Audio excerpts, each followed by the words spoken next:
from boxing and, of course, retiring 4 months after a very lopsided loss to Manny Pacquiao in December. De La Hoya saying that he just can't compete at the highest level anymore. My father was always there for me, and we don't have enough time for me to express myself how much I appreciate that and how much I love him for that. So thank you, Father, for always being there for me, and thank you for pushing me as hard as you can.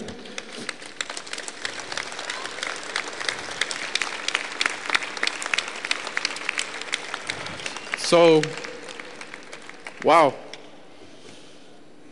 I promise to myself, I promise to my family, and I promise to everyone that this is it. This is the end of the road for me inside the ring. De La Hoya leaves boxing with a 39-6 record, including 30 knockouts, but in his last 14 fights, he was just 8-6. De La Hoya was a gold medal winner at the '92 Olympic Games in Barcelona and was named the Ring Magazine's 95 Fighter of the Year, and he was also a 10-time world champion in 6 different weight classes. De La Hoya officially announcing his retirement today. Made it official today in Los Angeles. He comes off a disappointing defeat to Manny Pacquiao, the Golden Boy, with a Hall of Fame career, is done at the age of 36. De La Hoya had some excellent fights earlier in his career. He beat past his prime Pernell Whitaker and Julio Cesar Chavez. Had a great win against Ike Quartey and really did beat Felix Trinidad, was robbed of that victory. Disappointing losses down the stretch, but still a Hall of Famer and an Olympic gold medalist. Oscar De La Hoya announces his retirement. And joining us now from our new SportsCenter studios in Los Angeles, he is the Golden Boy, Oscar De La Hoya. Oscar, what was the biggest determining factor in your decision? I don't think there was one that helped me come out with the conclusion of why I'm retiring, but so many different reasons why I should, and obviously there's so many that I shouldn't. I thought about this long and hard, and I feel and I'm convinced that I made the right decision. All right, how do you feel about it now? You've said it. You seem a little low. You could be just tired from the whole day. How do you feel about it now that you went out and you said it and you did it? I'm relieved. I really am. All this weight is off my shoulders now because these last 4 months have been very difficult. And I've gone back and forth. Yes, I will retire. No, I won't retire. What was difficult about it, Oscar? Because you can do whatever you want. You have your own promotional company. What's so difficult? Well, we athletes always feel we have one more in us. And you just don't have to be a fighter to fall into that category. You're just any athlete in any sport. We're competitive. This is what we've been doing practically all our life. I mean, it really feels, Brian, that I'm letting go of one of my kids and I'm never ever going to see him again. It literally feels that way. When you look back now, and this is the time of reflection, what's one thing you'd like to have back? I will not take anything back. I'm satisfied with everything that's happened in my life, in my career. Things happen for a reason, and whether it's good, whether it's bad, whether it's a victory or a defeat, I always tend to turn negative into a positive, and everything that's happened to me is for a reason. What is your ambition? What do you want to do with Golden Boy? Well, I've always felt that, yes, maybe I did leave a legacy inside the ring, but I think the legacy that I can leave outside the ring can be much bigger. And I'm a very ambitious person, and boxing needs help. And I feel that I can be the one who can help the sport. Oscar, you've accomplished so much. Congratulations. You're not going anywhere. We'll be seeing you around. Congratulations and good luck. I will be around. Thank you. Good seeing you, Brian. One of the preeminent voices of the sport, boxing historian Bert Sugar. First and foremost, Bert, do you believe that De La Hoya, he promises he's not fighting again, that this indeed is it for him? For him, I've got to believe it after watching him against Manny Pacquiao, where he was just the hittee or the punching bag. But with him going, it is boxing's ATM machine. He was the biggest money earner in the history of the sport, basically pay-per-view.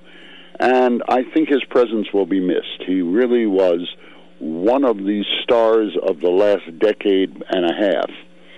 And he left an indelible mark on boxing. And, of course, he now steps into another role. That is a promoter of Golden Boy Promotions. I want to get into that momentarily, but I want to go back to his career for a moment. Oftentimes, historically, great boxers are linked to their heritage, and Oscar, in this vein, was a unique blend. He was American with Hispanic descent. What was the reach, the fan base of the Golden Boy?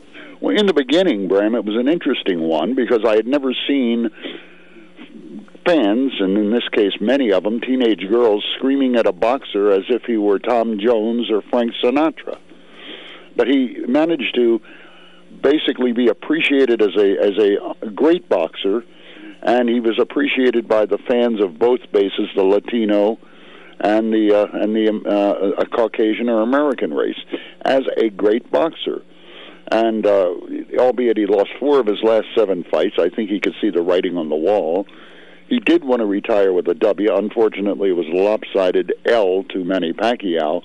He will be remembered as the best boxer, pound for pound, for almost a decade. He always had a very seemingly very engaging personality. Who indeed was Oscar De La Hoya? Oscar's almost enigmatic. He was several different people. He was around a lot of them. He was very, very, I won't say aloof, but distant. He had a goodly group of friends, but Oscar was always the man behind the mask. You never exactly knew who he was. There's an irony here. Many of the Latinos didn't really appreciate him because he didn't fight like a Latino, taking a punch to give one. He was such a stylistic master that he was able to overwhelm opponents. In fact, I think his greatest fight was one that the judges had him losing to Trinidad. I had him winning all but 3 rounds, the last 3 rounds when he moved away, and yet the judges gave it to Trinidad. And I think that worked a little bit to helping him in terms of acceptance, because now he was fallible. That was his first loss. He was not an unblemished fighter. But Oscar De La Hoya was many people, and now he's one more. He's a promoter, as you say. Here are some of the names of the fighters that he has faced: Julio Cesar Chavez, Felix Trinidad, Sugar Shane Mosley, Floyd Mayweather, Bernard Hopkins, Pernell Whitaker, Arturo Gatti, Hector Macho Camacho. What an illustrious career he had, Bert.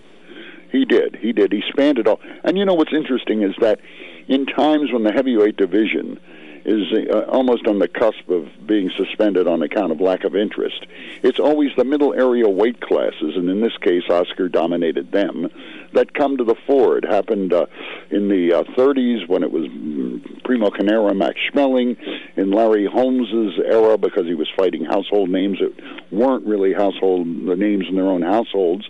And here with the heavyweight division in such disrepair, everybody looked to Oscar De La Hoya and that list of fighters you just mentioned. He is now a promoter. I'd like to get your sense of where he is in terms of the heavies of that field. Is he one of the best promoters in boxing? He's quickly risen to become one of the best 2 promoters out there, along with Top Rank, which is Bob Arum.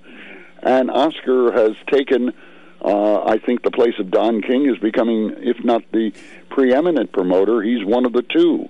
So he steps into a new rule and role as basically a force in boxing, but this time not in the ring. Who are his fighters, Bert? Who are the names that he promotes? Well, throughout the years he's had, and a lot of Latino names here, the Marquezes and the Barreras and some of the other fighters who seem to be able to break great ground, and now he's got a guy named Ricky Hatton. So he's been able to produce the draws that fight fans want to see. And here is someone who you say, in your own words, maybe was never completely comfortable in his skin, but he is now a salesman. How does that fit within the context of his personality? Well, he can do this. He's got some excellent help around him. He's got and you appreciate him for what he's been able to do for boxing. So it's not as if he's going to go to the corner pub with you and bend elbows. You understand that he was business then, he's business now, and he's put together a good business outside the ring, which is unusual in and of itself for a boxer. A money earner and an enigmatic personality. Boxing historian on the retirement of former champion Oscar De La Hoya, Bert Sugar. Thanks, Bert. Thanks for joining us today. Very my pleasure. Thank you.